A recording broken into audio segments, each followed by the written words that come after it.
Hey, deserving listeners, 90 Day Fiancé, Happily Ever After, Danielle and Mohamed. Let's watch. I'm here in Miami to talk to Mohamed because he promised me we would remain friends, and he hasn't lived up to his end of the bargain. When I called... And possibly the reason why he didn't hold up his end of the bargain is because as soon as you said, let's be friends, you blew up his phone, called him all the time, texted him all the time, started threatening him with deportation.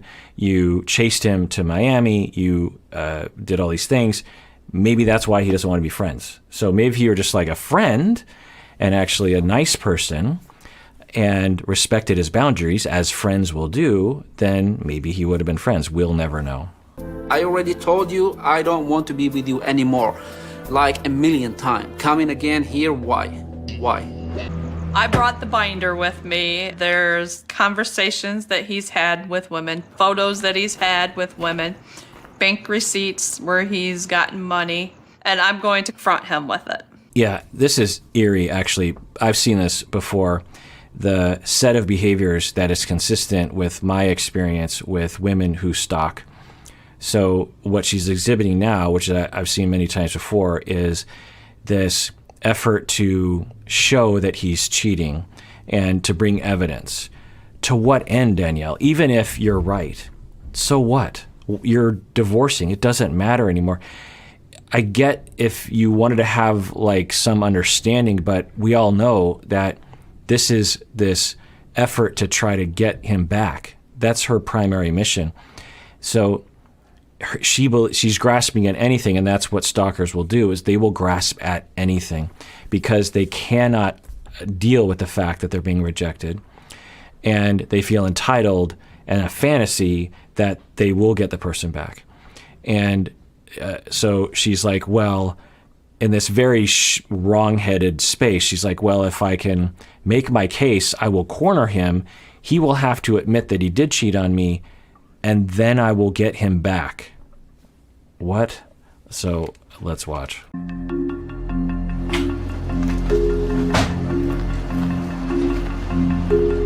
I agreed to talk to Danielle, but I'm not going to let her inside my house. Hey, this is going to be the last time. I want to be done with her for good. So that's smart to not let her inside, primarily, I think, because it's much easier for you to separate than to push someone out of your house. So this is a good move. You are not welcome here. So. Our marriage, you have not been an active partner, spouse to me since we got married. I am a family-oriented person. I believe in marriage and take my vows serious. I don't want to hear I about married this. you This is because too much I for loved me. you. Yeah, I agree with him. Now, if she were a friend and was acting friendly, then I would say her written speech is perhaps, he should listen to it. It's a part of the grieving process, part of the break. But she has not been respectful. She has stalked him. She has shown up at his place. She's threatened to deport him. And yeah, he doesn't have to listen to that. Now, is it a good move that he does this? I don't know. But at some point, he's got to draw the line, and maybe this is where he does it. And because here, you can take this too, so you know how serious this is. That was nice of you. That shows how really you are. So it's on the scale of violence, by the way, to do something like that. But what, again, we would stop Danielle and say, okay, what's your end goal here? What are you hoping for? Let's say he agrees with you, which he's probably not going to. But let's say he's like, yeah, okay, I admitted I cheated on you. Then what? What's the goal?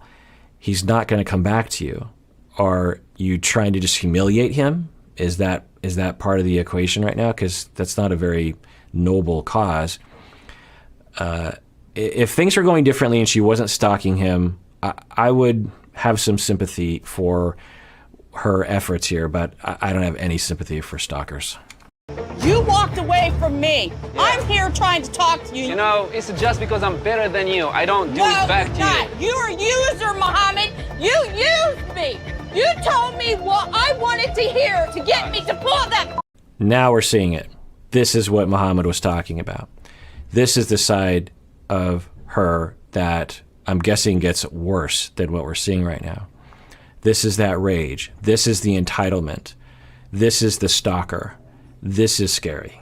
Nice, Nice. I am going to guarantee I will get your ass deported because you're a user.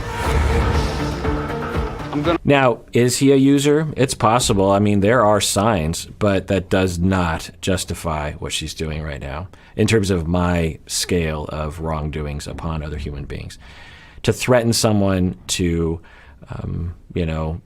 well, I mean, maybe I shouldn't say that.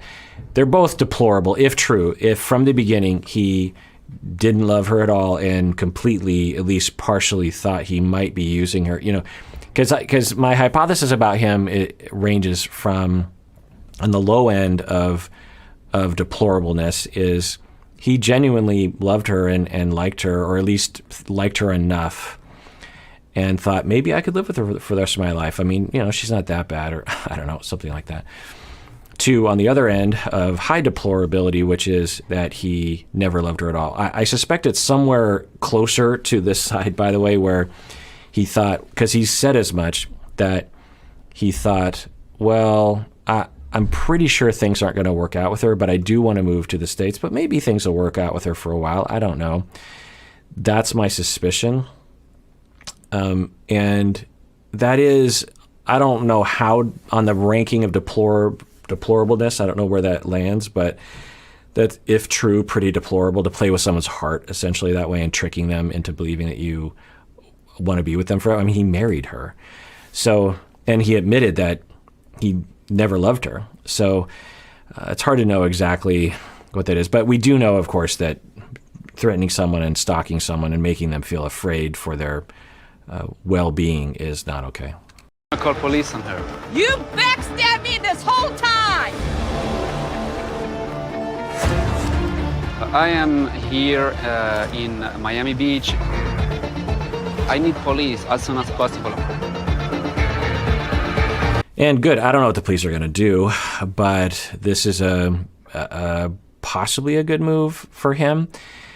It's something that I would recommend. If someone told me that this is what is happening, I'd say call the police because she's threatening you. She's throwing things at you. At the very least, the police can come and de-escalate the situation. So I guess we'll see what happens. Hey, deserving listeners, as y'all know, I am constantly recommending that people go to therapy. We all need therapy from time to time.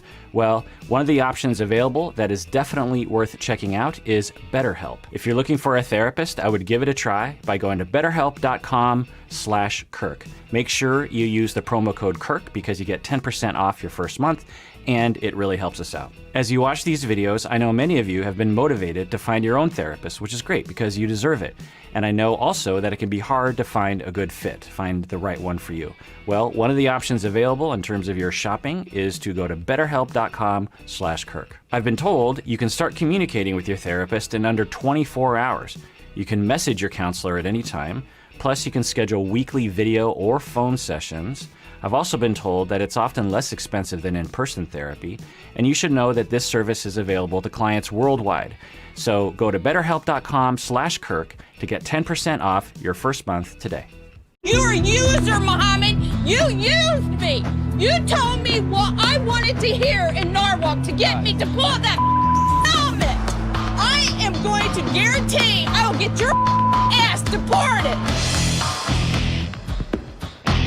Again, I will get your effing A deported because you aren't going to be with me.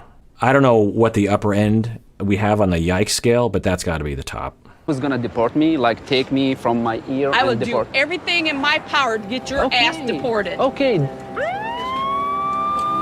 This is so embarrassing.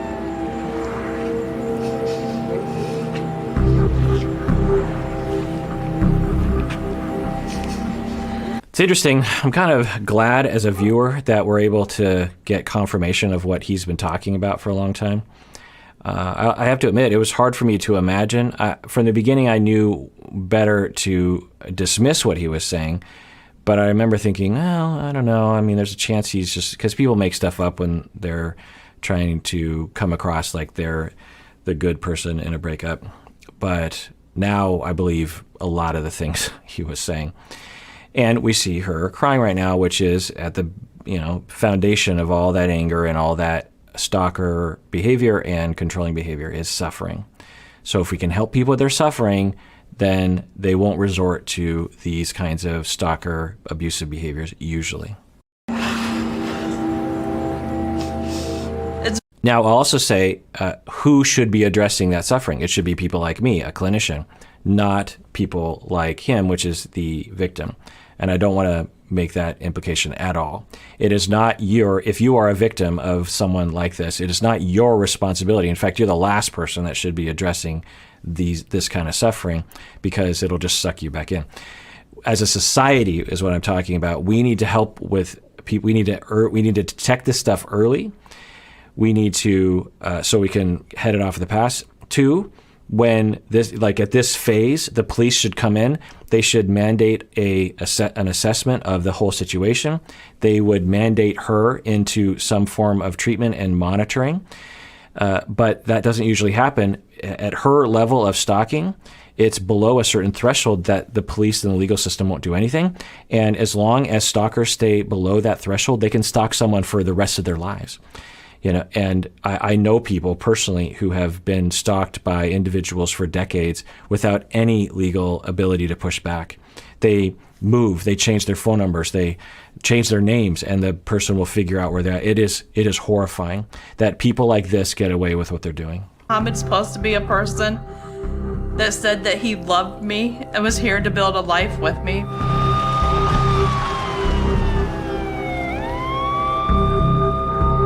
But yet he's turned my life into misery. Okay, fine, Danielle. You feel used by him. There's evidence that you were. Who knows? He left you. That really hurt. He might have cheated on you. That really hurt. Absolutely. You deserve all those feelings of pain. You do not deserve to transform that into a fantasy that you can get him back, into an entitlement that you can force yourself on him, that you can threaten him. Not okay. Here again, so she hit me with a bunch of stuff that she has on her hand. What is I can show you. I have brought him to America, and now he's called the American police on me. That's the thanks that I get for bringing him to America. Big slap in the face. Hello? I've been... Right, and this just complete inability to comprehend what's happening right now. That you, in a forceful way, found out where he lives and showed up to his house without him asking you to be there, and demand that and threaten him, and the level of distortion that you have to live in to believe that you're not the one at fault and that he is the one at fault. Cops took our statements, and they told us that if I had threw the binder inside, I would have been charged with domestic. But because I threw it outside, there was nothing done. He's making me look like the bad guy in this whole thing, like he always does. He always blames me, but never takes any responsibility. I find that to be extremely dubious. That I believe her that the police said that, because I've heard some police say some atrocious things. I don't even want to go down that road, but according to the police, according to what she said, the police said because she threw the thing at him outside, she can't be charged with a domestic violence charge. But if she threw it inside, that would be what? That doesn't make any sense.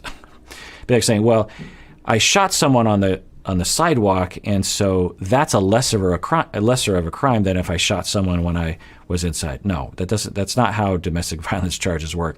If someone, or in a partner violence charges, if an abuser in an intimate partner relationship were to hit someone at a restaurant, or hit someone on a sidewalk, or hit someone inside, it's all the same crime. We all understand that, right? Now, what I'm guessing is if the police officer did say that, they're either confused or they're just trying to make a threat of, they don't want to do the paperwork, or they don't want to do or it isn't actually prosecutable or chargeable or something, and they're trying to reason, or they're trying to help Danielle understand to not do stuff like this anymore, and they're just making up stuff to bolster their argument or something. Don't talk to me. There is police, they will talk to you. You don't treat someone like this, Mohamed. I treat people the way I want to treat them. If you don't like me, go back to Ohio and don't talk to me. No, I'm gonna get you out of the States. Okay, try, do whatever you want, but don't come here screaming. Good. Right. So this is the right approach. She's saying, you're not going to treat people like that. You can't do that anymore. And we all understand that this is her way of trying to get, she's using intimidation and threats to engage with him, to try to get him involved with her, maybe to get him to be nice to her, because she's used this before, so she can ensnare him again, and she has this fantasy they'll live happily ever after.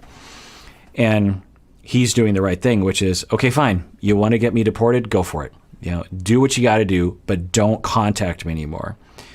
Because that's really what she's in it for. She's not in it to threaten him. She's in it because she wants to ensnare him.